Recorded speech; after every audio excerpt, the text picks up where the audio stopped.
Shalom, selamat pagi saudaraku yang dikasihi Tuhan. Apa kabar hari ini? Semoga kita tetap penuh sukacita dan semangat di dalam pengharapan kepada Tuhan. Sebelum kita memulai aktivitas kita, marilah kita merenungkan firman Tuhan. Kita bersaat teduh. Kasih karunia dan damai sejahtera dari Allah Bapa Tuhan kita dan dari anaknya Tuhan Yesus Kristus menyertai saudara sekalian. Amin. Firman Tuhan untuk kita pada hari ini, Jumat 15 Oktober 2021, tertulis dalam Efesus 4 ayat 28. Orang yang mencuri janganlah ia mencuri lagi, tetapi baiklah ia bekerja keras dan melakukan pekerjaan yang baik dengan tangannya sendiri, supaya ia dapat membagikan sesuatu kepada orang yang berkekurangan. Demikianlah firman Tuhan. Mencuri adalah salah satu larangan dalam 10 hukum Taurat. Mengapakah seseorang mencuri? Ada beberapa penyebab bagi seseorang sehingga ia mencuri. Satu diantaranya adalah kemiskinan. Kesulitan hidup, laparnya perut, sering sekali mendorong seseorang untuk mencuri. Keadaan semakin berat, tidak ada peluang untuk mendapatkan uang. Begitulah yang dia pikirkan. Sehingga mencuri adalah solusi terbaik untuk masalah yang sedang dia alami. Apakah ada lagi alasan bagi seseorang untuk mencuri? Ya, ada. Tidak puas. Sifat tidak puas manusia sangat besar perannya untuk mendorong seseorang mencuri. Uang, harta yang banyak ternyata tidak menjamin seseorang untuk puas dan merasa cukup. Terkadang kalau kita melihat orang yang mencuri bukan karena dia kekurangan. Justru sering sekali atau banyak terlihat yang mencuri itu adalah orang-orang yang mampu, yang mapan, yang memiliki segalanya. Bahkan orang-orang yang kita anggap intelek. Kehausan akan harta dunia membuat dia merasa tidak pernah cukup, sehingga tidak segan atau takut untuk melakukan apa saja yang menghalalkan segala cara, sekalipun itu dengan cara-cara yang kotor. Matius 16 ayat 26 berkata, "Apa gunanya seorang memperoleh seluruh dunia tetapi kehilangan nyawanya? Dan apakah yang dapat diberikannya sebagai ganti nyawanya?" Saudara-saudara yang dikasihi Tuhan, mencuri itu adalah dosa karena Allah melarangnya. Mencuri adalah salah satu larangan Allah kepada bangsa Israel yang diberikan kepada mereka melalui Musa, dan tentu ini pun menjadi larangan bagi kita semua. Dan kita tahu semua bahwa mencuri itu adalah dosa. Saya yakin saudara pasti tahu itu.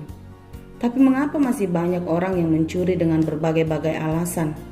Sebagai pembelaan atas perbuatan mereka, seseorang berani mencuri karena tidak memiliki rasa takut kepada Tuhan tentunya, dan dia tidak mencintai Tuhan. Bukankah kepada orang yang tidak kita segani atau tidak kita takuti perasaan kita biasa-biasa saja? Dan juga kepada orang yang tidak kita cintai, pasti kita tidaklah peduli. Paulus menasihatkan jemaat di Efesus untuk bertobat, supaya mereka tidak mencuri lagi, melainkan mereka harus bekerja keras dengan tangan mereka. Mereka harus berubah dari manusia lama menjadi manusia baru, melakukan kehendak Allah di dalam kehidupannya. Tidak lagi hidup seperti orang-orang yang tidak mengenal Allah dengan pikiran yang sia-sia, dan tidak lagi hidup di dalam kegelapan dan menjauhi persekutuan dengan Tuhan. Saudaraku yang dikasihi Tuhan, tentu ini adalah juga menjadi nasihat bagi kita untuk kita keluar dari kebodohan dosa, dari kegelapan dosa, dari kedegilan hati dan kerasnya hati kita untuk menuruti keinginan nafsu, keinginan daging kita, dan kita kembali ke dalam jalan kebenaran Tuhan seperti yang Tuhan inginkan sebagai anak-anaknya. Saudara-saudara yang dikasihi Tuhan, orang yang mencuri, janganlah ia mencuri lagi. Bertobatlah berubahlah kembali ke jalan kebenaran. Jangan mencuri lagi, tetapi baiklah ia bekerja keras dan melakukan pekerjaan yang baik dengan tangannya sendiri. Melakukan pekerjaan yang baik, yang berguna, yang tidak merugikan orang lain. Lalu ada lagi dikatakan Paulus, supaya ia dapat membagikan sesuatu kepada orang yang berkekurangan. Tentu dengan apa yang dihasilkan tangan kita boleh menjadi berkat. Oleh karena itu saudara-saudaraku yang dikasihi Tuhan, sesulit apapun keadaan kita, seberat apapun beban hidup kita, hendaklah kita terus berjuang di dalam menjalani kehidupan ini, memohon pertolongan Tuhan agar kita dimampukan untuk menjalani dan melakukan segala tanggung jawab kita di dalam takut akan Tuhan. Dan ingatlah, segala apa yang kita kerjakan dan buah pekerjaan kita pun diminta untuk berbagi, untuk menjadi berkat bagi banyak orang. Siapa yang sudah mencuri, bertobatlah. Siapa yang mencuri, janganlah ia mencuri lagi. Siapa yang berdosa, tinggalkanlah dosamu dan kembalilah ke dalam jalan kebenaran sebagai orang-orang yang sudah dibenarkan dan ditebus menjadi manusia yang baru. Kiranya Tuhan menolong dan menguatkan kita.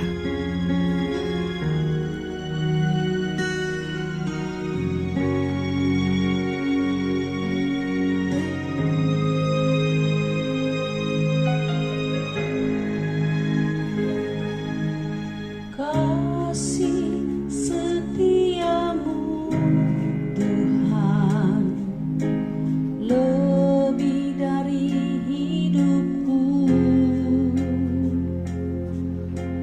jalan-jalanmu ya Tuhan terbaik bagiku.